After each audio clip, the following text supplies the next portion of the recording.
Amen. Amen. Amen. Amen. Que le Seigneur nous bénisse. Amen. Donc, soyez bénis les frères. Soyez abondamment bénis. Et ce matin, notre méditation va être divisée en deux grands groupes, en deux grandes parties. Nous allons commencer à montrer l'importance pour nous de comprendre les événements ou l'accomplissement ou les vérités des Saintes Écritures qui ont attrait à notre saison. Pourquoi nous devons comprendre ces choses? Nous allons d'abord parler de cela, montrer qu'il n'y a que le Saint-Esprit, une soumission totale qui peut nous aider à rentrer dans ces choses. Et la deuxième partie, nous allons regarder les 17 proclamations que nous envoie le frère Hop. Donc, ces proclamations sont déduites du changement de paradigme qui a eu lieu. Et nous allons regarder plutôt les 5 premières proclamations, parce que les 5 premières proclamations nous parlent du sanctuaire de victoire, nous révèlent le sanctuaire de victoire. Et pour ces 2 dimanches-là, j'aimerais que nous puissions nous familiariser avec ces 5 premières proclamations de vérité qui ont lieu dans le royaume. Alléluia, qui ont lieu dans le ciel de l'église victorieuse, pas dans n'importe quel ciel, mais dans le ciel de l'église victorieuse. Nous puissions nous familiariser à ça, parce que le message va beaucoup porter sur ça. Que le Seigneur nous bénisse. Amen. Et nous sommes contents pour tout ce que le Seigneur a commencé à faire au milieu de nous. Et nous savons que la dernière conférence que nous avons eue a suscité beaucoup d'engouement chez plusieurs d'entre nous. Amen. Mais nous sommes aussi conscients, alléluia, qu'il y a des questions qui sont en suspens. Mais voyez-vous, mes frères, nous comptons sur le Seigneur Jésus-Christ. Et nous devons apprendre à compter sur lui. Parce que le Seigneur sait que, en tant que son peuple, il sait que l'Église a besoin d'avoir une compréhension claire, une compréhension limpide des événements, des vérités bibliques ou des accomplissements qui touchent au temps et plus particulièrement à sa saison. Le Seigneur sait que nous avons besoin de comprendre, de savoir ces choses. Amen. Pourquoi? Parce que en sachant ces choses, quand ces choses sont claires pour nous, nous sommes à même de marcher continuellement à la lumière de son avènement. Toujours. Nous pouvons marcher à la lumière de son avènement. Celui qui marche à la lumière de l'avènement du Seigneur, c'est parce que la lumière de la parole qui nous parvient est claire. Et le Seigneur sait que nous avons besoin de comprendre ces choses-là. Alléluia. On ne va pas les lire, par exemple, mais quand vous regardez, par exemple, dans Hébreux 9, verset 28, la Bible dit que le Seigneur va apparaître une seconde fois, mais il dit à ceux qui l'attendent. Amen. Il va commencer à apparaître à ceux qui l'attendent. Amen. Mais quand on parle d'attente, on parle de ceux-là qui vivent toujours à la lumière de l'avènement du Seigneur. Toujours. Le Seigneur dit, il vient. Donc, ils vivent toujours à la lumière de l'avènement du Seigneur. Alléluia. Et ils ont une bonne compréhension des temps et des saisons. Ils ont une bonne compréhension de ce que Dieu est en train de mettre en place. Alléluia. Parce que c'est par rapport à cela qu'il se prépare. Est-ce que vous comprenez? On dit, il vient, mais il va se révéler à ceux qui l'attendent. Alléluia. Que le Seigneur nous aide. Si on regarde, par exemple, dans 1 Thessaloniciens chapitre 5, on va lire le verset 1. 1 Thessaloniciens 5, verset 1.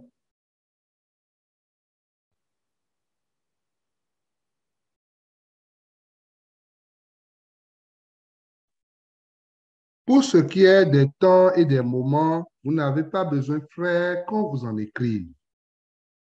Amen. Voyez-vous, il dit, pour ce qui est des temps et des moments, vous n'avez pas besoin qu'on vous en écrive. Amen. Donc, le temps qu'on peut voir comme l'âge, en fait, de l'Église et l'âge de la loi, il y a aussi l'âge de l'esprit, il y a l'âge de la foi, et le temps est divisé en plusieurs saisons. Amen. Lorsqu'un événement biblique a lieu, en fait, c'est introduit une nouvelle saison. Amen. Donc, nous avons le temps, nous avons l'âge, et l'âge est divisé en plusieurs saisons. Amen. Selon ce que le Seigneur est en train de faire. Alléluia.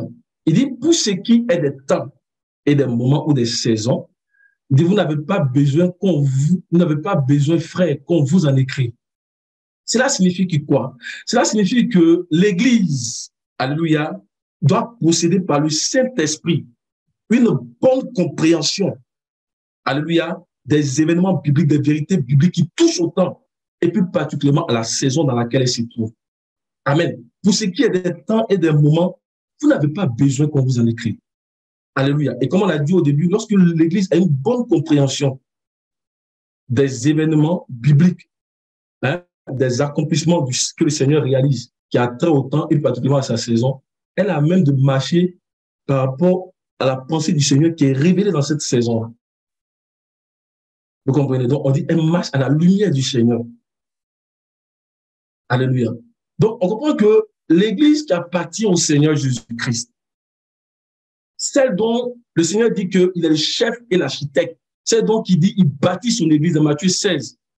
On comprend que cette Église ne peut pas avoir un autre programme, ne peut pas avoir un autre objectif différent de l'objectif que le Seigneur est en train de réaliser dans le temps et dans les saisons. Ce n'est pas possible. Alléluia. Et cet objectif-là, on le comprend bien, nous est défini dans Genèse chapitre 1, verset 26. Alléluia. Où Dieu dit, faisons l'homme à notre image et selon notre ressemblance. Donc, l'équipe ne peut pas avoir un autre objectif, un autre programme que ça. Alléluia. C'est cette œuvre-là que le Seigneur a réalisée hier. C'est ce qu'il réalise aujourd'hui et ce qu'il va achever demain. Mais selon les saisons qui se mettent en place, en fait, cette œuvre-là atteint divers stades. Elle atteint divers niveaux. Alléluia. Elle atteint divers niveaux. Et le Seigneur révèle, en fait, les choses qui ont attrait à ces niveaux, à ces stades-là, dans les saisons qu'il ouvre. Christ, c'est lui qui est l'architecte, c'est lui qui est le constructeur. Il dit, je bâtirai mon église, mon ecclésia. Donc, l'église qui appartient à Christ. Donc, c'est lui, en tant qu'architecte et constructeur, qui conduit l'église. C'est lui qui lui dit ce qu'elle doit faire. L'église doit marcher en fonction de ce qu'il révèle. Alléluia. Donc, nous ne pouvons pas marcher en fonction d'autres choses. Nous marchons en fonction de ce que le Seigneur révèle. Amen. Et le Seigneur révèle les choses. Il révèle les choses. Frère, le Seigneur révèle les choses. Dans le livre de 1 Chronique, chapitre 12, on les connaît bien. Je pense le verset 32, il est fait mention de l'une des tribus d'Israël, la tribu d'Issachar. Et nous savons que cette tribu-là avait un don. Et nous allons voir comment Israël se comportait par rapport à ces dons-là. Pour comprendre que c'est en fonction de ce que le Seigneur nous révèle que nous devons marcher. Amen. Si nous ne marchons pas en fonction de ce que le Seigneur nous révèle, qui se trouve dans sa parole, nous sommes en train d'emprunter un autre couloir. Alléluia. Comme hier, j'écoutais le message de nos sœurs, la parole qui plaît, et elles ont utilisé le mot. Nous sommes en train d'emprunter un autre couloir. Nous marchons selon ce que le Seigneur révèle. Alléluia. On fait, vas-y. Des fils d'Isaacar ayant l'intelligence des temps pour savoir ce que devait faire Israël, 200 chefs et tous leurs frères sous leur ordre. Amen. Des fils d'Isaacar ayant l'intelligence des quoi? Des temps. Or que le Seigneur élève un corps d'Isaacar au milieu de nous par le Saint-Esprit. On dit des fils d'Isaacar ayant l'intelligence des temps pour savoir ce que l'Éternel doit faire, pour savoir ce que doit faire, ce que devait faire Israël. Alléluia. Donc, l'intelligence des temps, la compréhension des événements bibliques, la compréhension de la vérité biblique, donc de la vérité des Saintes Écritures. Alléluia. Donc, des temps par rapport à une saison est nécessaire, alléluia, pour guider nos actions. On dit, c'est selon ce que Isaac a révélé qu'Israël marchait. Est-ce que vous comprenez? Or, selon ce que Isaac a révélé, en fait, c'est le Seigneur qui a donné ce don à Israël. Est-ce que vous comprenez? Et quand on parle des tribus d'Israël, nous devons comprendre que Dieu, dans sa révélation, a donné chaque nom des tribus d'Israël, en fait. Quand on parle des tribus d'Israël, ils ont un don particulier. Chaque tribu a un don particulier. Et aujourd'hui, dans une église, normalement, si on comprend bien, toutes les tribus, en fait, doivent être représentées. Pas en termes charnels, mais en termes du don que Dieu a donné. Alléluia. C'est pour ça que j'ai dit que le Seigneur suscite un corps d'Isaac au milieu de nous. Alléluia. Donc, c'est important pour nous de comprendre les temps et les saisons. C'est important pour nous de comprendre ce que le Seigneur est en train de réaliser dans notre saison. Amen. Parce que cela a trait à notre rédemption. Alléluia. Maintenant, la bonne compréhension de ce que Dieu est en train de faire, la bonne compréhension des temps et des saisons, la bonne compréhension des vérités bibliques qui se mettent en place dans les temps, dans les temps et les saisons, la bonne compréhension de l'accomplissement qui a lieu dans les temps et les saisons n'est possible que par une connexion permanente avec l'Esprit du Seigneur, avec l'Esprit de la prophétie. Alléluia. Vous dites que comprendre les temps et les saisons, c'est une œuvre prophétique, c'est une œuvre de l'Esprit. Amen. Quand on parle de l'Esprit, on parle de la prophétie. C'est une œuvre de l'Esprit, c'est une œuvre prophétique. Le témoignage de Jésus-Christ, c'est l'Esprit de la prophétie. Alléluia. Donc, ça prend une connexion, une intimité permanente avec le Saint-Esprit. Pourquoi? Parce que c'est le Saint-Esprit seulement qui a la prérogative. C'est le Saint-Esprit seulement qui a la capacité de nous révéler les choses qui ont attrait à notre saison. Amen. Ce n'est pas le Saint et la chair, c'est le Saint-Esprit seulement. C'est pour cela que dans Jean 16, on parle du livre verset 13. Le Seigneur dit que c'est lui qui vous enseignera les choses à venir. Donc, les choses qui touchent aux saisons. C'est lui qui vous enseignera les choses à venir. Alléluia. Donc, la bonne compréhension des temps et des saisons est une œuvre de l'Esprit. C'est une œuvre prophétique. Ça nous vient de l'Esprit. Alléluia. Nous allons croiser deux passages pour continuer dans ce sens-là et aller progressivement pour regarder ce qui a lieu dans notre saison. Enfin, amen, on va relire 1 Thessaloniciens 5, le verset 1, et on va les croiser avec Acte 1, verset 7. 1 Thessaloniciens, verset 1. Pour ce qui est des temps et des moments, vous n'avez pas besoin, frères, qu'on vous en écrive. On va lire Acte 1, verset 7. Acte 1, verset 7. Mm-hmm. Il leur répondit, ce n'est pas à vous de connaître les temps ou les moments que le Père a fixés de sa propre autorité. Amen. Voyez-vous, dans 1 Thessaloniciens 5, verset 1, l'apôtre Paul dit que pour nous, on n'a pas besoin de connaître, parce que quand tu parles de la Thessalonique, il s'adresse à toutes les églises. Il dit pour vous, il dit pour ce qui est des temps et des moments, vous n'avez pas besoin qu'on vous en écrive. Il dit que vous devez connaître les temps et les moments.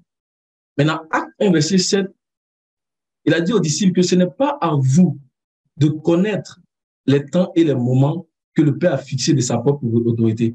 Est-ce qu'il y a une contradiction entre les deux versets? Donc, il n'y a pas de contradiction. Pourquoi? Parce que le verset 8 de Acte est nécessaire pour soutenir le verset 7. Le Seigneur est en train de dire que ce n'est pas au sein à la chair de connaître ça. Mais je vais vous envoyer quelque chose, je vais vous donner quelque chose. C'est lui qui va vous révéler les choses à venir. C'est lui qui va vous révéler les choses qui touchent à votre saison. Alléluia. Ce n'est pas au sein à la chair, ce n'est pas un homme. Alléluia. Mais c'est l'Esprit qui connaît les profondeurs de Dieu. On fait le verset 8. Alléluia. Mais vous recevrez une puissance, le Saint-Esprit survenant sur vous, et vous serez mes témoins à Jérusalem, dans toute la Judée, dans la Samarie et jusqu'aux extrémités de la terre. Amen. Donc, ce n'est pas à vous de connaître les temps et les saisons, ce n'est pas au sang et à la chair de connaître les temps et les saisons ou les événements qui prennent place dans les temps et les saisons. Mais le verset 8 vient pour soutenir, mais vous recevrez. Parce qu'il y a un lien entre le verset 7 et le verset 8. Vous recevrez le Saint-Esprit survenant sur vous. Et vous pourrez parler de moi. Alléluia. Il prendra de ce qui est de moi et vous l'annoncera. Il ne parlera pas de lui-même. Le témoin de Jésus-Christ, c'est l'esprit de la prophétie. Alléluia. Donc, je vais vous donner une puissance. Et cette puissance-là va vous révéler les choses qui ont trait au temps aussi. Parce que vous avez besoin de savoir ces choses-là. Vous vous préparez davantage. Alléluia. Pour pouvoir prendre vos actions. Amen. Donc, c'est de l'esprit que ces choses nous viennent.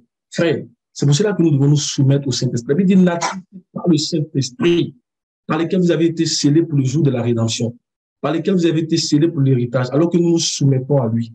L'Esprit lui-même nous ouvre les yeux et nous pouvons voir les trésors liés à la ressemblance et à la plénitude de Dieu. Donc, ce n'est pas à vous, mais c'est le Saint-Esprit. C'est une œuvre prophétique. Alléluia. C'est une œuvre prophétique. Amen. La parole prophétique, là, c'est pas sur des fables. On dit c'est poussé par le Saint-Esprit que les gens ont parlé de Dieu. C'est poussé par le Saint-Esprit qu'ils ont annoncé des choses. Frère, nous avons besoin de l'Esprit. Tout dans la maison du Seigneur, en vérité, se fait par l'Esprit. Alléluia. Or, que l'Esprit visite chacun de nous. Que l'Esprit visite chacun de nous, que l'Esprit de sagesse et de révélation nous soit donné. Alléluia. Que le Seigneur nous montre clairement ce qu'il est en train de réaliser dans notre saison. Pour que cela vienne créer en nous l'espérance. Parce que quand on comprend ces choses-là, nous avons une espérance vivante. Nous avons une espérance vivante. Et parce qu'on a une espérance vivante, on commence à avoir un style de vie, le style de vie du royaume. On dit quiconque a cette espérance se purifie. Quiconque voit ces choses, quiconque comprend ces choses, se purifie comme lui-même est pur. Frère, que notre espérance soit vivante. Que le Saint-Esprit nous révèle clairement ces choses-là. Alléluia. Et nous avons dit que c'est le Saint-Esprit, mais il faut une intimité avec lui. Il faut une intimité avec le Saint-Esprit. Frère, il faut une intimité avec le Saint-Esprit. On va aller lire dans Matthieu chapitre 24, le verset 45. Je pense que le frère Jean-Philippe a touché ce bout-là, mais il est vraiment important. Et ça va donner des idées. On va aller le regarder rapidement. Matthieu chapitre 24, le verset 45. Quel est donc le serviteur fidèle et prudent que son maître a établi sur ses gens pour leur donner la nourriture au temps convenable? Amen. On dit, quel est donc le serviteur fidèle et prudent que son maître a établi sur ses gens pour leur donner la nourriture au temps convenable? Ce verset nous enseigne qu'il y a une nourriture pour chaque temps. Ce verset nous enseigne qu'il y a une nourriture pour notre temps. Il y a une nourriture pour notre saison. Alléluia. Au temps convenable, il y a une nourriture pour chaque temps. Amen. Mais il a dit que c'est l'économe qui donne cette nourriture. Cela veut dire quoi? Cela veut dire que pour que nous puissions accéder à cette nourriture qui est la parole prophétique, nous devons avoir les attributs de l'économe qui est ici. Or, quels sont les deux attributs de l'économe, mon frère? Mon frère, amen. Quels sont les deux attributs? On dit comment? C'est un serviteur qui est comment? Fidèle et prudent. C'est ça, merci mon frère. On dit, il est fidèle et il est prudent. Quand on parle de fidélité, on parle de loyauté à Christ. Mais la loyauté à Christ, c'est la loyauté à sa parole, à l'évangile pur. La loyauté à Christ, c'est la loyauté à la doctrine apostolique. Quand on parle de la doctrine apostolique, on parle de la doctrine telle qu'elle a été prêchée par les apôtres. Alléluia. Donc, on dit qu'il faut être fidèle au Seigneur, il faut être loyal au Seigneur. Amen. Il faut être fidèle, les appeler, les unis, les fidèles. Il faut être fidèle au Seigneur. Alléluia. Et le deuxième élément, on dit qu'il est prudent. Quand on parle de prudence, on parle de sagesse, on parle d'intelligence, on parle de l'esprit de révélation, on parle de l'esprit de perspicacité. Alléluia. Donc, quel est l'économe fidèle et prudent que son maître a établi sur ses gens pour leur donner la nourriture du temps convenable? Alléluia. Donc, c'est quand on a ces deux caractéristiques-là qu'on peut avoir la parole prophétique, qu'on peut avoir la nourriture du temps convenable, que le Saint-Esprit peut nous révéler ces choses-là. Alléluia. Et lorsqu'on parvient à ce stade-là, où on est fidèle au Seigneur, donc on est loyal à sa parole, on est loyal à la doctrine apostolique, la doctrine telle que prêchée par les apôtres, lorsqu'on est loyal à l'évangile pur, qu'on vit cet évangile-là, qu'on a l'expérience de cet évangile-là, donc le Seigneur lui-même, maintenant, il nous ouvre l'esprit. Il nous accorde l'esprit de sagesse et de révélation. Amen. Et parce qu'il nous accorde l'esprit de sagesse et de révélation, donc cette parole-là qui n'était pas accessible, la main cachée, nous devient accessible. Alléluia. Et en ce moment, on peut dire que 1 Thessaloniciens chapitre 5, verset 4, verset 7, s'accomplit dans nos vies. Enfin, qu'est-ce qu'il a dit dans 1 Thessaloniciens 5, verset 4, verset 7?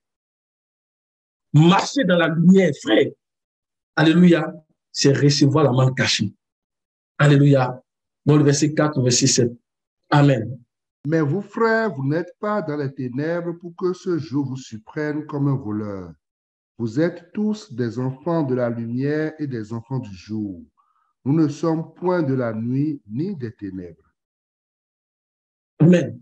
Donc, ce que ce verset est en train de dire simplement, ce que ces passages sont en train de dire simplement, c'est que l'éclat de la lumière de la parole du Seigneur que nous recevons, c'est cet éclat-là, l'intensité que tu reçois. C'est ce qui fait de toi les enfants du jour, un enfant du jour. Amen. Donc, toi-même, tu es le jour et tu deviens un enfant. On dit le Seigneur, en lui, il apprend des ténèbres. Alléluia. C'est-à-dire que l'intensité est totale en lui. Donc, cette intensité qui révèle, qui diffuse à travers son visage, qui brille dans notre cœur. Quand tu reçois l'éclat, il dit que je suis la lumière du monde. Celui qui me suit ne marchera pas dans les ténèbres, mais il marchera, alléluia, dans la lumière de la vie. Il aura la lumière de la vie. C'est comme Israël qui est sorti de l'Égypte. Les Égyptiens étaient dans l'obscurité et Israël était dans la lumière. Ça nous parle en fait de la parole aussi. De la parole révélée, ça nous parle de l'esprit. Parce que le Seigneur agit par sa parole et par son esprit. Alléluia. Donc, ce que ça dit, c'est que c'est l'éclat, l'intensité de la lumière que nous recevons. C'est pourquoi nous ne devons pas jouer avec l'intensité de la lumière. La foi vient de ce qu'on entend. La lumière doit être claire pour nous. Nous devons travailler, crier au Seigneur pour que la lumière soit claire pour nous, pour que son projet soit clair pour nous. Et quand c'est ainsi, on dit que nous marchons dans le jour. Nous sommes des enfants du jour. Alléluia. Nous marchons continuellement à la lumière de sa face. Amen. En fait, tu vas relire le verset 7. Le verset 7. Car ceux qui dorment, dorment la nuit, et ceux qui s'enivrent, s'enivrent la nuit. Amen. Donc, nous comprenons ici que le sommeil dont Paul parle ici, là, ce n'est pas le sommeil physique. Parce que la nuit nous parle des temps difficiles, mais la nuit nous parle aussi de l'ignorance de la parole de Dieu. La nuit nous parle en fait d'un manque de révélation. Lorsqu'il n'y a pas de manque de révélation dans une assemblée, alléluia, c'est la nuit. Donc, on peut être debout, mais on peut être en train de dormir parce que en ce moment, il n'y a pas la révélation du Seigneur. Il n'y a pas la parole prophétique. Parce que Jésus-Christ est ressuscité et glorifié. Comment on le reconnaît? Il n'est pas visible. Mais comment on le reconnaît? On le reconnaît au milieu de son assemblée par la parole prophétique. Alléluia, par la nourriture du temps convenable. C'est comme cela qu'on reconnaît Jésus-Christ au milieu d'une assemblée. Alléluia. On dit la parole a été faite chair et a habité parmi vous. Donc, Christ qui est ressuscité, l'esprit de Jésus-Christ ressuscité et glorifié, se reconnaît au milieu de l'assemblée par la parole. Alléluia. Quand il n'y a pas la parole, tout devient ténébreux. Quand il n'y a pas la parole prophétique, tout est ténèbres. Donc, c'est la lumière de la parole, alléluia, qui nous donne l'éclat. Amen. Et on va lire un passage, et puis on va passer à une autre phase, comme on fait 2 Pierre 1, verset 19, que nous connaissons bien. Donc, lorsque la parole prophétique n'est pas présente dans une assemblée, alors c'est le ténèbre total. Amen. C'est le sommeil. Bien que dans l'apparence, amen, dans l'apparence des yeux, en fait, un homme peut être éveillé s'il n'a pas la parole. Alléluia. S'il n'a pas la parole, alléluia, image à l'intérieur. Est-ce que vous m'entendez? Amen. Alléluia. 2 Pierre 1, verset 19. Amen. 2 Pierre, chapitre 1, verset 19, mon frère. Et nous tenons pour d'autant plus certaine la parole prophétique à laquelle vous faites bien de prêter attention, comme à une lampe qui brille dans une lutte obscure, jusqu'à ce que le jour vienne apparaître et que l'étoile du matin se lève dans vos cœurs. Amen. Voyez-vous, il dit, et nous tenons pour d'autant plus certaine la parole prophétique à laquelle vous faites attention. Donc, la lumière de la parole, l'éclat de la lumière qui vient. Il dit, à laquelle vous faites bien de prêter attention, comme à une lampe qui brille ça dans un lieu obscur. Quand la lampe est ôtée de celui-là, tout obscur. Ce sont ceux qui dorment la nuit parce qu'ils n'ont pas la révélation. Amen. Ils n'ont pas la révélation, donc ils dorment la nuit. Alléluia. Amen. Ceux qui dorment la nuit. Parce que je pense que le micro du frère Jean-Philippe s'ouvre. Donc, si vous regardez ça. Donc, ceux qui dorment la nuit parce qu'ils n'ont pas la révélation de la parole. Or, que le Seigneur vraiment nous donne d'avoir la révélation, que la parole prophétique, alléluia, soit vraiment au milieu de nous et qu'elle aille grandissant. Je sais qu'elle est au milieu de nous, mais qu'elle aille vraiment grandissant, qu'elle soit de plus en plus claire pour chacun de nous. Alléluia, parce que ça vient nourrir notre espérance. Amen.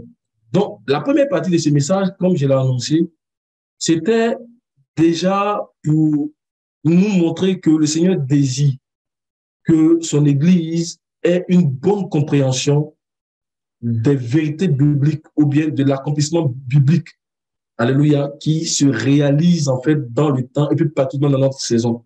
Le Seigneur désire ça parce que c'est important pour nous, c'est nécessaire pour nous. Amen. Et j'ai voulu aussi montrer qu'il n'y a pas de révélation sans l'esprit de la prophétie. Il n'y a pas de révélation sans le Saint-Esprit. C'est le Saint-Esprit qui nous révèle ces choses. Donc, une soumission totale est nécessaire et requise, alléluia, pour recevoir ces choses-là. Amen. Maintenant, ce que nous allons faire, c'est de regarder maintenant, c'est-à-dire quelques aspects des choses qui ont lieu dans notre saison. Amen. Nous avons été beaucoup enseignés là-dessus. Nous allons regarder quelques aspects. Amen. Et à travers ce que nous allons regarder, nous allons répondre à certaines questions comme c'est quoi un changement de paradigme? Alléluia, je sais que beaucoup le savent, mais il faut qu'on réponde, c'est quoi un changement de paradigme?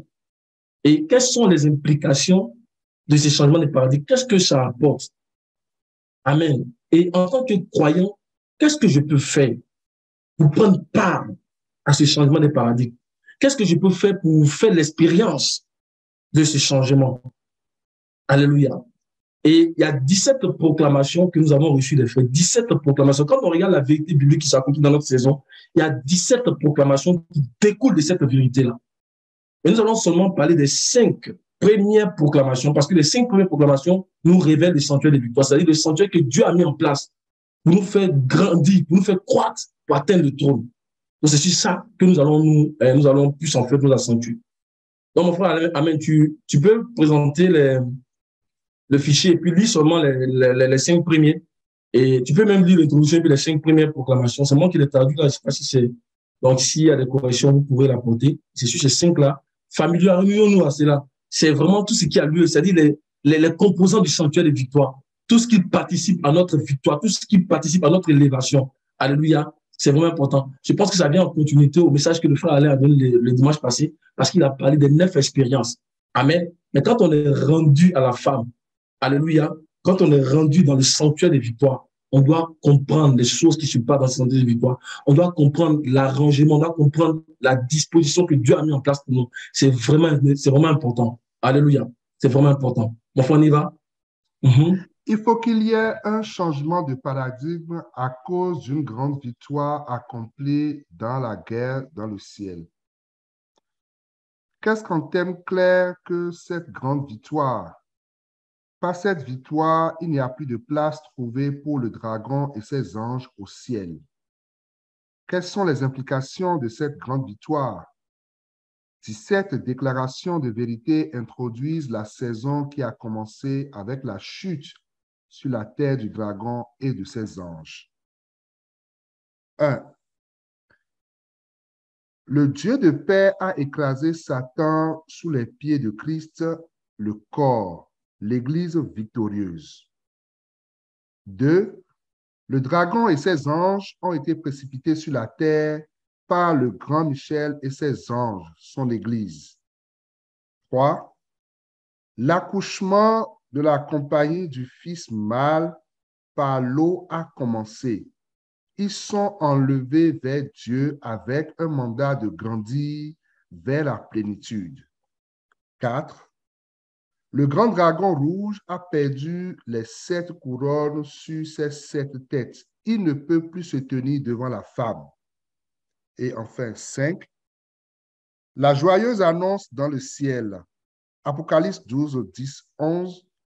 Le sanctuaire de la victoire est révélé.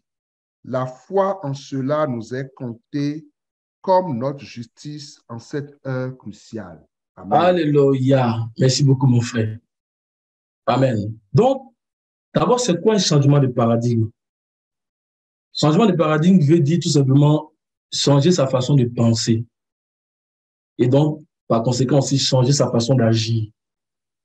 Amen. Et pourquoi on nous demande de changer notre façon de penser, notre façon d'agir? En fait, cela est requis, en fait, cela est requis, je veux dire, en fait, quand, en fait, il y a une vérité des Saintes Écritures qui s'accomplit. Amen. Lorsqu'il y a une prophétie biblique qui s'accomplit, toujours en lien avec le projet de Dieu, en ce moment-là, on doit changer notre façon de voir, notre façon d'agir. Parce que notre façon de penser, notre façon d'agir, si on les change, ça va nous permettre, en fait, de faire l'expérience de ce qui est arrivé. Et un changement de paradigme, en fait, ça implique une nouvelle saison. Quand il y a un changement de paradigme par rapport au projet de Dieu, lorsqu'on entre dans une nouvelle saison, lorsqu'on change de paradigme par rapport au projet de Dieu, on entre dans une nouvelle saison. Amen. Mais avant de rentrer dans ces 5 éléments-là, parce que si on y rentre maintenant, ça va être un peu difficile, il y a des éléments qu'on veut d'abord rappeler. Et ces événements-là, c'est qu'on veut rappeler, ces éléments qu'on veut rappeler, c'est de dire que lorsque un accomplissement est là pour l'Église, lorsqu'un accomplissement est là pour l'Église, alors les individus croyants qui sont membres de l'Église, en fait, peuvent entrer dans cet accomplissement, peuvent faire l'expérience de cet accomplissement. Amen. Et comment est-ce qu'ils peuvent faire l'expérience de cet accomplissement? Ils peuvent faire l'expérience des accomplissements, en fait, en croyant à la parole, en croyant à la proclamation qui leur est révélée. Amen. Par rapport à ces paradigmes qui viennent d'arriver. Amen. On va les dire d'une autre façon. Lorsque une vérité des Saintes Écritures s'accomplit dans une saison donnée, amen. Alors, ceux qui sont nés de nouveau, au moment où la vérité s'accomplit, ceux qui sont nés de nouveau, amen, qui entendent cette vérité qui s'est accomplie et qui croient en cette vérité, ceux-là sont aussi élevés par le Seigneur pour faire la même expérience que les autres qui sont entrés dans cette vérité-là. Amen. C'est pour cela que nous avons parlé de l'importance de la lumière de la parole que nous recevons. Donc, la lumière de la parole que nous recevons est importante. Amen. Est importante pour aider ceux qui n'ont pas encore fait l'expérience. Alléluia. De la vérité qui s'est accomplie, en fait, à faire la même expérience. Amen. Donc, la lumière de la parole est très importante. Alléluia. Amen. Et c'est un caractère du royaume. C'est toujours comme ça que dans le royaume. C'est toujours comme ça que ça s'accomplit dans le royaume. En ce sens que lorsqu'il y a une vérité qui est vraie pour l'Église, alléluia, et que cette vérité est enseignée, ceux qui prêtent l'oreille à ce qui est enseigné, qui entendent, amen, et qui mettent leur foi dans ce qu'ils ont entendu, ils sont aussi élevés pour faire la même expérience. C'est pour cela que quand nous regardons le verset 5, on dit la joyeuse annonce dans le ciel. Révélation, Apocalypse 12, verset 10 à 11, on va le voir tout à l'heure. On dit le sanctuaire de la victoire est révélé. La foi en cela nous est comptée comme notre justice en cette dernière heure. Amen. Donc, lorsqu'il y a un accomplissement, lorsqu'il y a une vérité publique qui s'accomplit, quand elle est proclamée, nous devons seulement croire. Voici comment est-ce que nous rentrons dans cette expérience. Nous devons seulement avoir la foi en ce qui est dit. Alléluia. Nous allons prendre deux exemples pour montrer des accomplissements qui ont eu lieu dans les Écritures. On en a déjà parlé plus ou moins. On va les prendre encore et on va les toucher maintenant les éléments qui ont lieu dans notre saison. Alléluia. Le premier exemple que nous allons voir et qui va venir étayer ce que nous venons de dire, à savoir que lorsque une vérité s'accomplit, alléluia, pour l'Église, ceux qui entendent cette vérité, qui croient en cette vérité, sont aussi élevés pour faire la même expérience. Le premier exemple que nous allons regarder, c'est de nous poser la question de savoir comment est-ce que nous sommes devenus chrétiens. Amen. Comment est-ce que nous sommes devenus chrétiens? Nous sommes devenus chrétiens parce que nous avons entendu la vérité selon laquelle Christ est mort, alléluia, et qu'il est ressuscité pour nous. Nous avons entendu cette vérité, nous avons cru dans cette vérité. Amen. Amen. On va aller dans 1 Corinthiens chapitre 15. On va aller du verset 1 au verset 3. C'est cette vérité qui nous a été annoncée. Et c'est ça que nous avons entendu. Nous avons eu la foi. C'est pour cela qu'aujourd'hui, tu es né de nouveau, ma soeur. Tu es né de nouveau, tu es né de nouveau, mon frère. Parce que tu as entendu cette vérité. Tu as cru en cela. Amen. Amen. On y va. Mon frère. 1 Corinthiens 15, verset 1 à 3. Je vous rappelle, frères, l'évangile que je vous ai annoncé, que vous avez reçu, dans lequel vous avez persévéré et par lequel vous êtes sauvés, si vous le retenez tel que je vous l'ai annoncé, autrement vous auriez cru en vain. Je vous ai enseigné avant tout, comme je l'avais aussi reçu, que Christ est mort pour nos péchés selon les Écritures. Amen. Je vous ai enseigné avant tout. Donc la proclamation a eu lieu. Amen. Cette vérité a été prêchée. Nous l'avons entendue, nous y avons cru. Et parce que nous avons cru, la puissance de sa mort et de sa résurrection est venue sur nous. Pour briser les liens du péché. Et nous avons reçu la justification. C'est comme ça que nous sommes devenus chrétiens. Alléluia. Un autre aspect que nous touchons en cela qui est vraiment important, c'est que lorsque une vérité s'accomplit en fait dans l'âge de l'Église ou dans la réalité en Christ, cette vérité s'accomplit une seule fois. Et tous ceux qui viennent en fait bénéficient de ce que le Seigneur a accompli. Vous comprenez? Donc, par exemple, ceux qui viennent au Seigneur nouvellement ne vont pas venir dire, oh Seigneur, viens encore mourir pour nous sur la croix. Amen. Christ l'a accompli une seule fois. Alléluia. Et lorsque nous venons, nous croyons tous en ce qu'il a accompli et nous bénéficions des bénédictions de ce qu'il a accompli. Alléluia. Parce que cela vient montrer non seulement la puissance de l'alliance dans laquelle nous sommes entrés, mais surtout la puissance de celui qui a accompli ces choses. Dans l'ancienne alliance, il fallait répéter ces choses. Mais dans la nouvelle alliance, il a accompli une seule fois. Alléluia. Et nous bénéficions tous de ce qu'il a accompli. Amen. Donc, on peut peut-être lire Hébreux chapitre 9, verset 24, verset 28, et on va regarder un deuxième exemple pour aller rapidement toucher le changement de paradigme qui a lieu dans notre saison. Alléluia. Et nous devons croire en ce changement, frère. Si nous croyons, alléluia, nous serons élevés pour faire la même expérience. Amen. C'est dans la foi que la justice nous est portée. Alléluia. Vas-y, mon frère. 24, verset 9, de 24 à 28.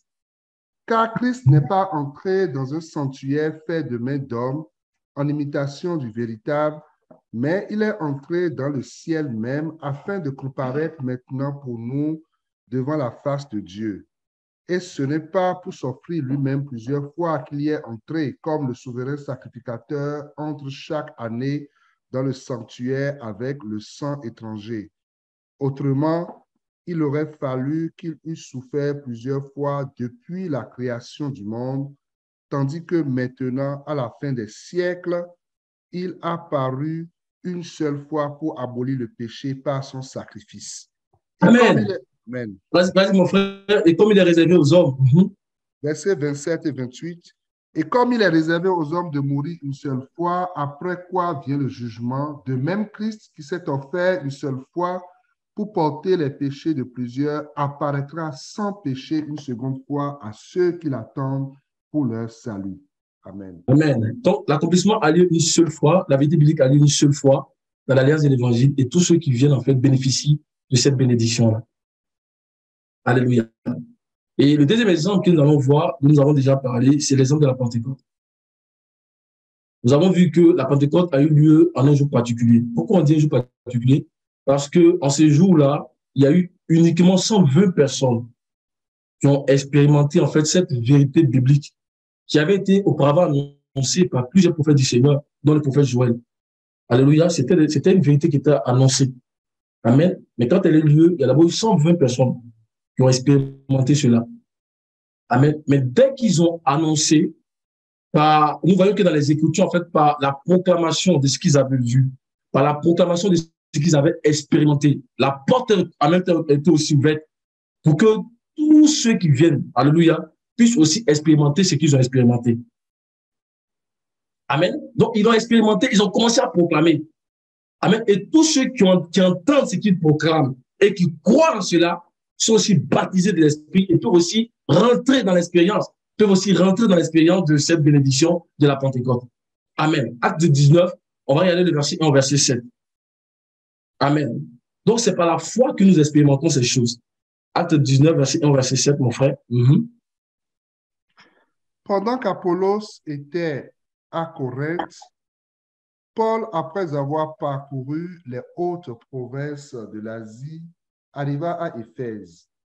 Ayant rencontré quelques disciples, il leur dit, « Avez-vous reçu le Saint-Esprit quand vous avez cru? » Ils leur répondirent, « Nous n'avons pas même entendu dire qu'il y ait un Saint-Esprit. » Il dit, « De quel baptême avez-vous donc été baptisés? » Et ils répondirent, « Du baptême de Jean. » Alors Paul dit, « Jean a baptisé du baptême de repentance, disant au peuple de croire en celui qui venait après lui, c'est-à-dire en Jésus. » Sur ces paroles, il fut baptisé au nom du Seigneur Jésus.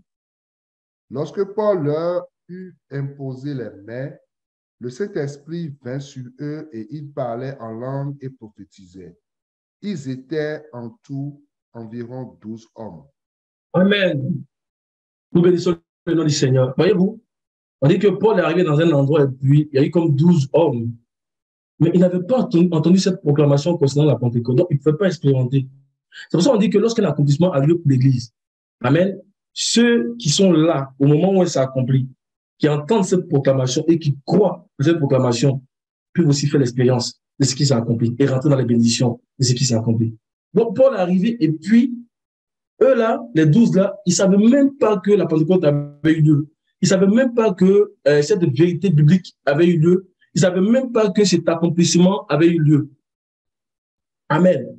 Mais par Paul, ils ont entendu la proclamation. Alléluia. Et ils ont cru en ce qu'ils ont entendu. Et parce qu'ils ont cru en ce qu'ils ont entendu, alléluia, la Bible dit qu'ils ont été baptisés du Saint-Esprit. Donc, ils sont entrés dans l'expérience de la Pentecôte. Est-ce que nous comprenons ce que nous sommes en train de dire? Alléluia. Donc, nous entendons la proclamation, nous croyons et nous y entrons. Alléluia. C'est vraiment nécessaire. Amen. Mais souvenons-nous que lorsque les apôtres, ceux-là qui ont reçu la Pentecôte, avant de recevoir la Pentecôte, ils ont attendu 3 ans et demi, c'est-à-dire durant le ministère du Seigneur Jésus-Christ. Et après encore, ils ont attendu encore 10 jours que le Seigneur soit élevé dans la gloire. Parce que quand on lit les Écritures, la Bible dit que dans Jean 7, par exemple, on dit qu'il parlait de l'Esprit qui devait venir parce que Jésus n'avait pas un esprit qui était glorifié. C'est quand il a été glorifié que le Saint-Esprit a été donné.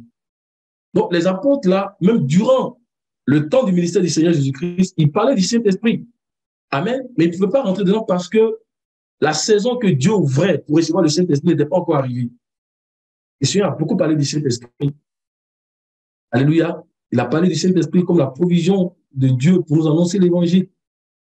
Il a parlé du Saint-Esprit comme celui qui nous donne, en fait, de participer à la nature du Christ. Il a parlé du Saint-Esprit comme celui, en fait, qui nous élève pour pouvoir entrer dans l'héritage. Mais comme la saison n'était pas encore arrivée, il ne pouvait pas rentrer dedans. Alléluia. Donc, ils ont dû attendre 3 ans et demi et après, ils ont attendu 10 jours. Mais au moment où ils ont reçu le Saint-Esprit, la porte est ouverte pour nous tous.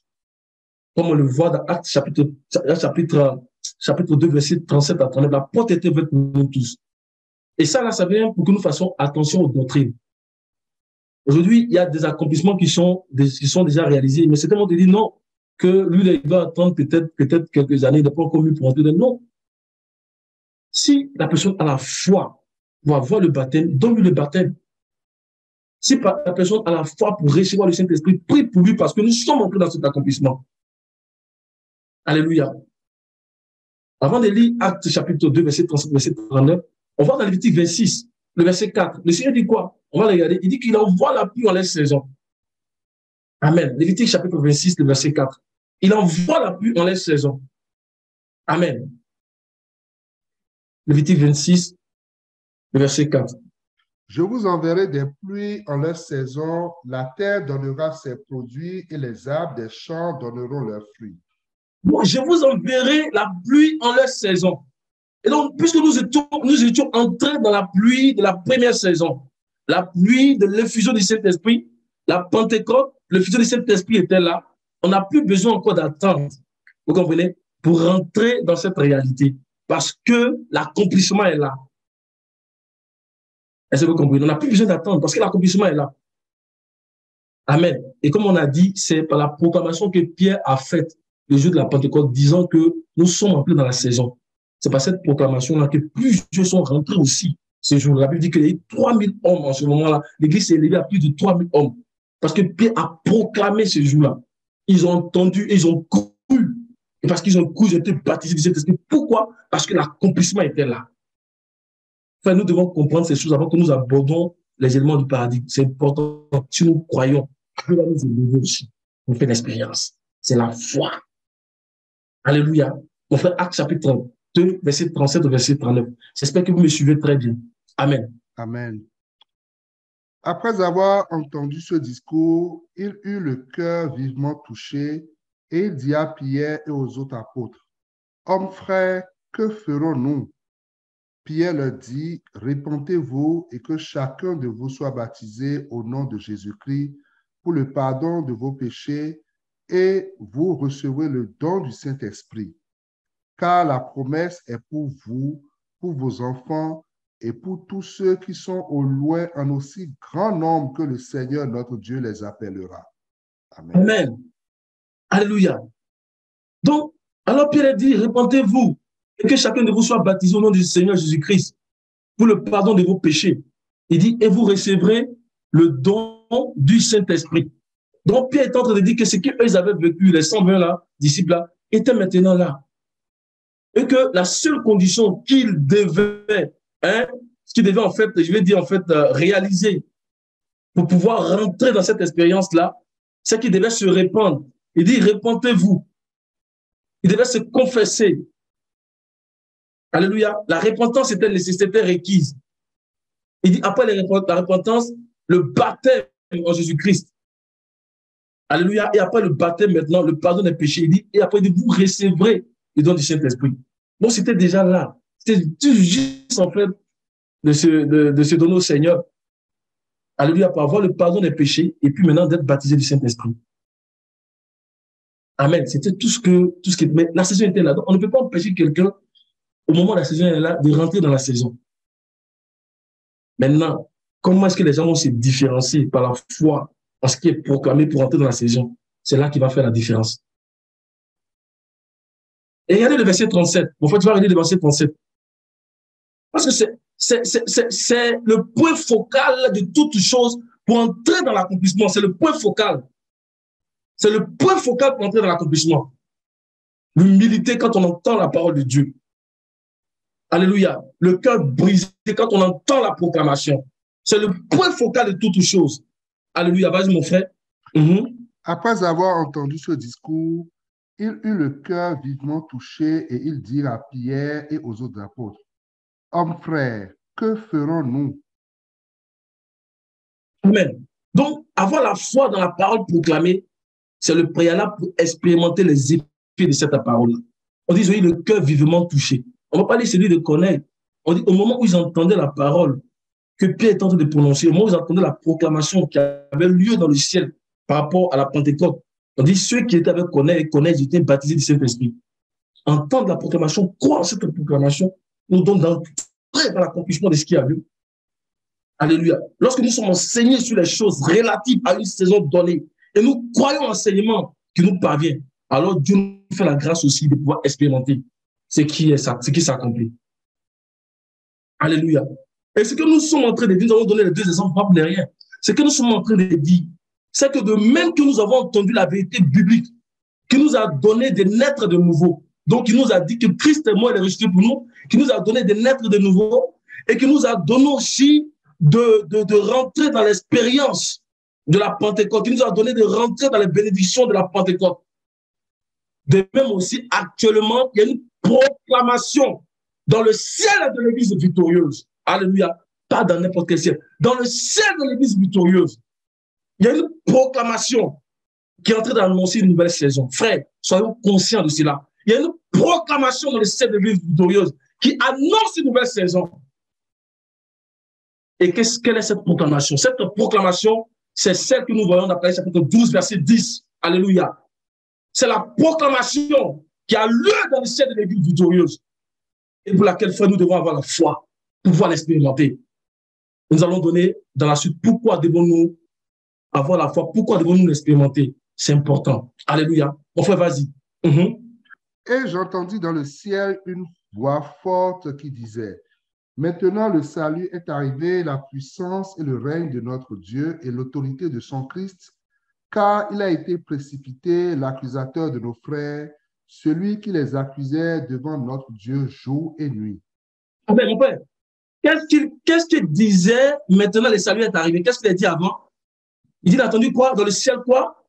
Une voix forte. Une voix forte.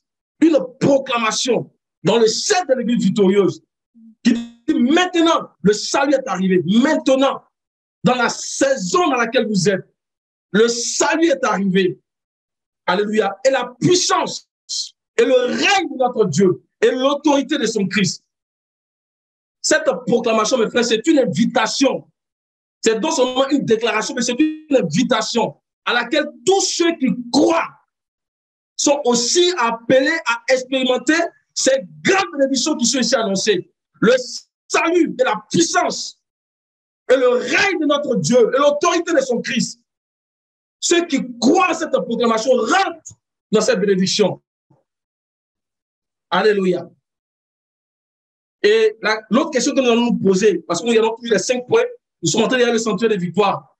Quel est l'arrangement que Dieu a mis en place pour nous donner de rentrer dans cette bénédiction? Quel est l'arrangement? C'est-à-dire, quelle est la disposition qu'il a mis en place pour nous donner de rentrer dans cette grande bénédiction? Le salut, la puissance dans la dynamie, alléluia, le règne de notre Dieu, la basilia, l'autorité de son Christ.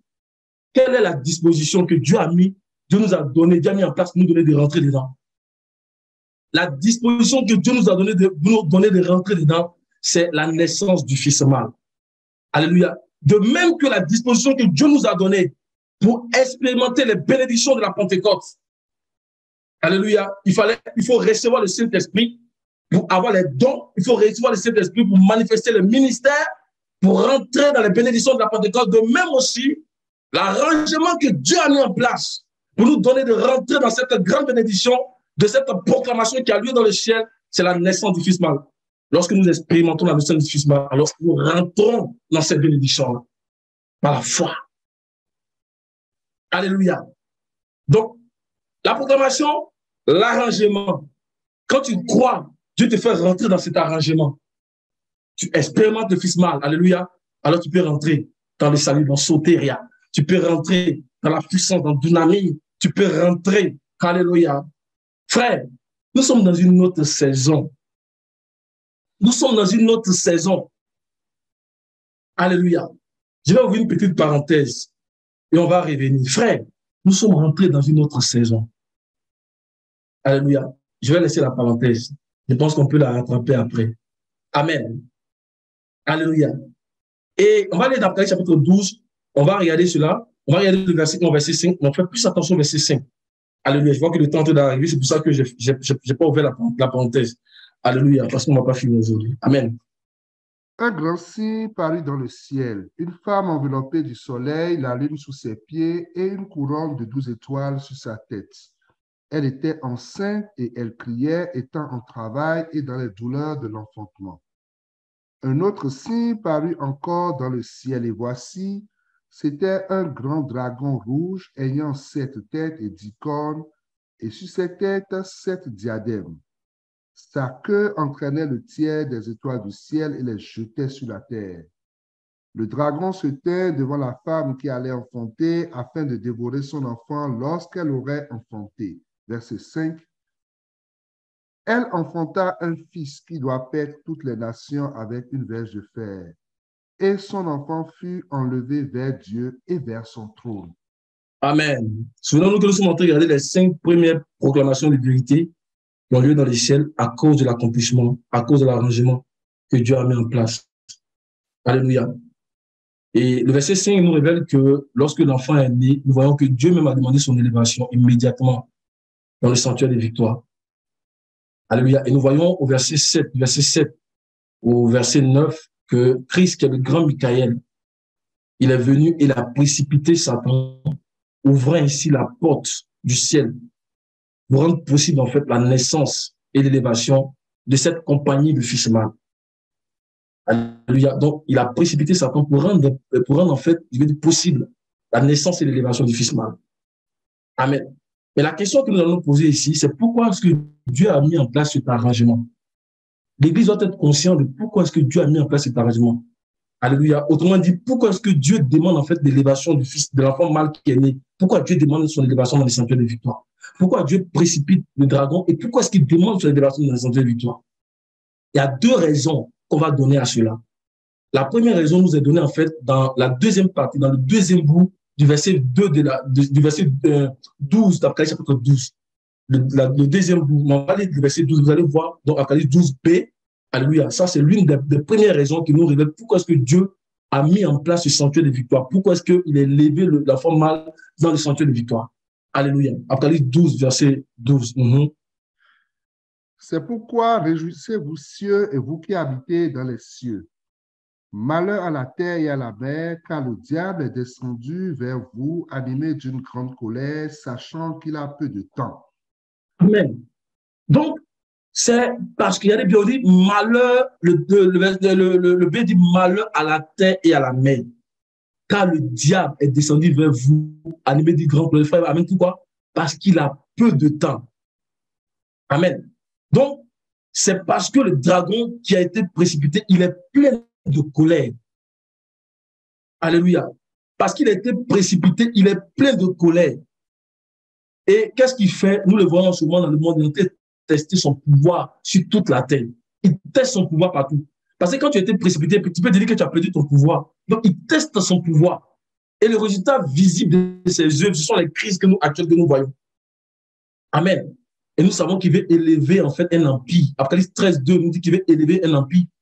Amen. Parce qu'il veut donner son autorité à la bête qui sort en fait de la mer à un empire. Les empires, comme on voit dans Daniel chapitre 2, les empires qui dominaient sur toute la terre. C'est ce qu'il veut faire. Mais il n'arrive pas à le faire. Il teste son pouvoir. Crise, pandémie, guerre. Alléluia. On n'est pas pessimiste, mais on voit que ça va aller, ça va continuer à aller comme ça. Alléluia. Amen. Donc, il teste son pouvoir. Alléluia. Il teste son pouvoir. Les résultats visibles, ce sont les crises. Amen. Mais béni soit le Seigneur. Parce que dans le premier bout, le verset, elle nous dit, c'est pourquoi réjouissez-vous cieux, et vous qui habitez les cieux. Les cieux racontent la gloire de l'Éternel, et l'étendue manifeste l'œuvre de ses mains. Le jour en instruit notre jour. La nuit donne instruction à notre nuit. Réjouissez-vous cieux. Réjouissez-vous, vous qui racontez la gloire de l'Éternel. Alléluia. Réjouissez-vous étendue. Amen. Pourquoi vous devez vous réjouir? À cause de cette disposition que Dieu a mis en place. Dieu qui sait toutes choses savait que lorsque le dragon allait être précipité, il allait être en colère. Il allait commencer à tester son pouvoir sur tout ce qui bouge. Amen. Donc Dieu nous a préparé ce lieu de repos. Frère, si nous croyons que nous sommes élevés dans le lieu de repos, nous pouvons être au-dessus de toutes les précarités qu'on voit aujourd'hui dans ce monde. Dieu est sage. Alléluia. Dieu est sage. Donc le diable qui était précipité, il est en colère. Et parce qu'il est en colère, il veut faire du mal, en fait, à ceux qui suivent le Seigneur Jésus-Christ. Mais toutes ces manigances restent vaines. Pourquoi? Parce que nous ne sommes plus dans la même sphère que lui. Il ne peut même plus s'arrêter devant la femme parce qu'il n'est plus dans la même sphère qu'elle. Il a été précipité. Alléluia. On va dire Apocalypse, le psaume 91. Alléluia. Donc, nous sommes dans ce sanctuaire. Quand nous croyons, nous sommes dans ce... Les choses vont commencer à aller de mal en pire. Mais si nous sommes élevés dans ce sanctuaire, alléluia, ce n'est pas par le sang et par la chair. Le combat se fait par l'esprit, mais il ne peut pas nous toucher. Parce que nous sommes assis dans le ciel avec Christ. Crois que tu es assis dans le ciel avec Christ. Alléluia. Crois que tu es dans le sanctuaire des victoires. Amen. Et que le dragon ne peut pas te toucher. Alléluia. Donc, on va lire en fait, vas-y mon frère. Celui qui demeure sous l'abri du Très-Haut repose à l'ombre du Tout-Puissant. Je dis à l'Éternel, mon refuge et ma forteresse, mon Dieu en qui je me confie. Car c'est lui qui te délivre du filet de l'oiseleur, de la peste et de ses ravages. Il te couvrira de ses plumes et tu trouveras un refuge sous ses ailes. Sa fidélité est un bouclier et une cuirasse. Tu ne craindras ni les terreurs de la nuit, ni la flèche qui vole de jour, ni la peste qui marche dans les ténèbres, ni la contagion qui frappe en plein midi. Que 1000 tombent à ton côté et 10 000 à ta droite, tu ne seras pas atteint. De tes yeux seulement tu regarderas et tu verras la rétribution des méchants. Car tu es mon refuge, ô Éternel, tu fais du Très-Haut ta retraite. Aucun malheur ne t'arrivera, aucun fléau n'approchera de ta tente, car il ordonnera à ses anges de te garder dans toutes tes voies. Ils te porteront sur les mains de peur que ton pied ne heurte contre une pierre. Tu marcheras sur le lion et sur l'aspic, tu fouleras le lionceau et le dragon. Puisqu'il m'aime, je le délivrerai, je le protégerai, puisqu'il connaît mon nom. Il m'invoquera et je lui répondrai. Je serai avec lui dans la détresse, je le délivrerai et je le glorifierai. Je le rassasierai de longs jours et je lui ferai voir mon salut. Amen. Amen. Et toute cette bénédiction, pourquoi ça a lieu? À cause du seulement du verset 1. Mon frère, il lit le verset 1. Toute cette bénédiction, on dit, tu vas être là dans le sanctuaire, tu vas regarder seulement la rétribution des méchants. Tu es assis dans le sanctuaire, tu regardes la rétribution des méchants. Parce qu'il ne peut rien te faire, le malin ne peut rien te faire, ne peut pas te toucher. Parce que tu es assis dans les droits. Les choses vont aller de mal en pire. Alléluia. On dit malheur à la terre, malheur à la terre, malheur à ceux qui vivent de façon charnelle. On dit réjouissez-vous cieux. Réjouissez-vous, vous qui êtes les cieux. Réjouissez-vous, vous qui êtes la justice de Dieu. Amen. Parce que vous n'êtes plus dans la même sphère que lui. Il sera en colère, mais il ne pourra pas vous toucher. Alléluia. Parce que vous êtes dans le sanctuaire des victoires. Et pourquoi? On fait le verset 1. Celui qui demeure sous l'abri du Très-Haut repose à l'ombre du Tout-Puissant. Alléluia. Et c'est dans cette atmosphère que le Seigneur Jésus-Christ a vécu depuis sa naissance. Amen. La Bible a dit à Marie que le Saint-Esprit viendra sur toi, quand la puissance du temps te couvrira de son ombre. Il a vécu dans cette atmosphère-là. Alléluia. Et c'est notre modèle. Donc, tout ce que nous suivons pour parvenir au trône, alléluia, c'est lui que nous suivons. Donc, il nous élève dans cette atmosphère-là. Alléluia, où le dragon ne peut pas nous toucher. C'est la provision que Dieu nous donne dans cette dernière heure. Alléluia, c'est là que l'Église est rendue, dans sa progression pour atteindre le trône, être élevé vers Dieu, être élevé dans le sentier de victoire. C'est la provision de Dieu dans cette dernière heure. Alléluia, parce que Dieu a vu d'avance tout ce qui arrive sur la terre. Il a mis en place cette provision-là pour nous donner d'être au-dessus du dragon. Être au-dessus du dragon, c'est avoir l'autorité sur lui. Amen. Donc ça prend, alléluia, que nous croyons la parole pour être élevés dans ces sanctuaires de victoire. Et c'est pour cela qu'on doit avoir conscience. On doit avoir conscience de nous soumettre au Seigneur. On doit avoir conscience de nous soumettre à la proclamation qui a lieu actuellement. Il dit, Seigneur, je veux expérimenter aussi. Seigneur, je veux expérimenter. Amen. On va terminer par Apocalypse chapitre 13, le verset 2, 1 à 2 que j'ai donné tout à l'heure. Et prochainement, on va continuer. Donc, ce que nous regardons aujourd'hui, c'est les éléments du sanctuaire de victoire. On va voir aussi que dans les sanctuaires de victoire, nous sommes enseignés sur certaines choses. Nous sommes enseignés, par exemple, nous connaissons, par exemple, comment le diable a fait pour séduire et puis atteindre aussi les hommes. C'est ça aussi la composante du sanctuaire de victoire. Nous sommes enseignés sur ces choses-là. Nous savons que le diable séduit. Nous savons que le diable accuse. Ce sont les enseignements du sanctuaire de victoire. Et Dieu nous donne des protections, pas seulement des protections, mais il nous donne aussi des armes pour agir. Et ces armes-là, c'est ça qu'on voit dans Apocalypse chapitre 12, verset 10 ou verset 11, par la parole de leur témoignage. Donc, on peut se protéger, mais aussi on peut agir. Alléluia, mon frère.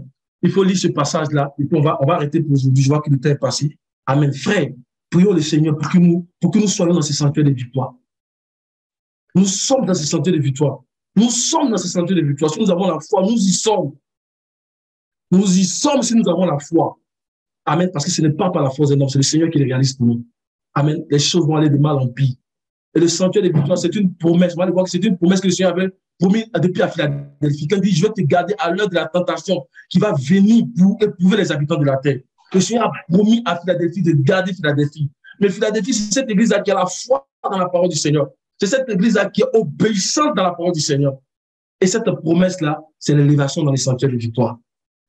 C'est ce qui garde Philadelphie. Nous sommes dans cette saison où la tribulation des nations est en train d'être visible, où le dragon est en train de se manifester. Mais parce que le Seigneur a promis, il va accomplir sa promesse. Alléluia. On fait le verset 1 au verset 2. Apocalypse 13. Et il se tint sur le sable de la mer. Puis je vis monter de la mer une bête qui avait 10 cornes et 7 têtes, et sur ses cornes 10 diadèmes, et sur ses têtes des noms de blasphème. La bête que je vis était semblable à un léopard. Ses pieds étaient comme ceux d'un ours et sa gueule comme une gueule de lion. Le dragon lui donna sa puissance et son trône et une grande autorité. Amen. Donc, ce que le dragon veut faire aujourd'hui, là, c'est ce qu'il est en train de faire actuellement, ce qu'il veut essayer de faire, puis il n'arrive pas à faire à cause de ceux qui sont déjà dans le sentier de victoire. Parce que ce sont eux-là qui font échouer son plan. Parce que ce plan qu'il veut faire là ne va pas se réaliser tant que la compagnie de fils mâles qui est en train d'être élevée vers Dieu ne parviennent pas au trône. Tant qu'ils ne parviennent pas au trône, tant que, Apocalypse 15, verset 1, on voit le corps des personnes parvenir à la perfection, tant que ça, ce n'est pas encore réalisé là, il ne pourra pas faire ce qui est dit au verset 1. Vous voyez, au verset 1, qu'est-ce qu'il a dit? On dit, et il s'était sur le sable de la mer. Puis j'ai vu monter de la mer une bête qui avait 10 cornes et 7 têtes, et sur cette tête 10 diadèmes. Donc on voit que les diadèmes, on en a beaucoup parlé, les frères en ont beaucoup parlé, les diadèmes étaient en fait sur les têtes, d'après chapitre 12. Amen. Donc ici on voit les diadèmes en fait sur les cornes. C'est ce qu'il veut faire. Mais on voit qu'il y a 3 éléments au verset 2 qui nous montrent comment est-ce que ce temple-là qu'il est en train de mettre en place là est en train de progresser. Comment est-ce que ce temple est en train de s'élever? Il y a 3 éléments. Et il y a des versets dont dit, la bête que j'ai vue était semblable à un léopard. Ses pieds étaient comme ceux d'un ours et sa gueule comme une gueule de lion. Le dragon lui donnait sa puissance. Donc ça, c'est une première élévation de cet empire-là. Le dragon lui donnant après quoi? Après sa puissance, c'est quoi mon frère, mais je ne vois pas bien? Le trône. Et après, son autorité. Alléluia. Quand ces 3-là sont accomplis, alors la bête qui sort de la mer a les diadèmes en fait sur le corps. Et c'est ça qu'en ce moment, la compagnie des fils mâles est en train d'arrêter. Parce que si ces 3 éléments s'accomplissent là, alléluia, l'église est déjà rentrée. Quand elle va s'accomplir, l'église est déjà rentrée dans la perfection. Amen. Donc, le dragon lui donna sa puissance. Donc, ce sont des éléments de progression. Alléluia. De cette entité-là, de cette bête qui sort de la mer, qui nous parle en fait d'un empire. Daniel chapitre 7 nous montre que nous donne que c'est un empire, c'est un royaume. Comme on le voit en fait dans Daniel chapitre 2, un royaume du type des empires. David dit à Nebuchadnezzar que Daniel dit à Nebuchadnezzar, Dieu t'a donné le pouvoir sur toute la terre. Donc, il veut dominer la terre. Alléluia. Mais ça, là, ça ne va pas arriver. Parce que nous devons être élevés dans les sentiers de victoire. Nous devons atteindre la perfection avant que cela n'arrive. C'est pour cela, frère, il n'y a plus de temps. Il n'y a plus de temps. Il n'y a plus de temps. C'est pourquoi on voit que l'ange a posé un pied sur la mer, un pied sur la terre, pour empêcher cette bête qui sort de la mer et cette bête qui sort de la terre. Alléluia. Cela empêche de les empêcher dans leur progression. Amen. Pour que nous puissions manger le petit lit. Frère, c'est le temps de manger le petit lit. C'est le temps de se consacrer au Seigneur. C'est le temps de crier au Seigneur pour être élevé dans les sentiers de victoire et de se préparer à rentrer sur le trône. Alléluia. Que le Seigneur nous aide, que le Seigneur nous bénisse. Amen. Et j'aimerais que nous puissions prier. Nous avons vu que lorsqu'on entend la proclamation et que nous croyons cette proclamation, nous sommes élevés aussi pour faire la même expérience. Alors que cette voix se fait entendre dans le ciel, nous ne devons pas être en marge, nous ne devons pas être insensibles à ce qui se dit. Alléluia. Pour ne pas que demain, on soit là pour dire, oh, on avait entendu, mais on n'a pas fait attention. Amen. Nous sommes comme les 12 disciples à qui l'apôtre Paul est venu pour annoncer ces choses-là. Ils ont cru et sont entrés dans l'expérience de la Pentecôte. Le Seigneur a envoyé des ministères pour nous parler de ces choses dont nous ne savions même pas. Frère, c'est le temps nous-mêmes d'expérimenter pour pouvoir mieux proclamer ces choses-là. Pour que plusieurs de nos frères qui n'ont pas encore entendu cette proclamation puissent aussi entrer. Parce que la saison est là. On va élever la voix. On va prier. Et par la suite, je vais demander au frère Alain, je ne sais pas s'il est disponible là. Il va prier vraiment pour l'Église. Il dit au Seigneur que vraiment qu'il fasse en sorte que personne ne soit en marge. Que tout esprit d'insensibilité, que tout esprit de l'enfance soit chassé du milieu de nous. Parce que nous devons tous entrer ensemble. Nous devons tous nous soutenir les uns les autres pour rentrer ensemble. La saison est là. Alléluia. Élevons la voix et prions en ce sens dans le nom de Jésus. Alléluia. Merci Seigneur.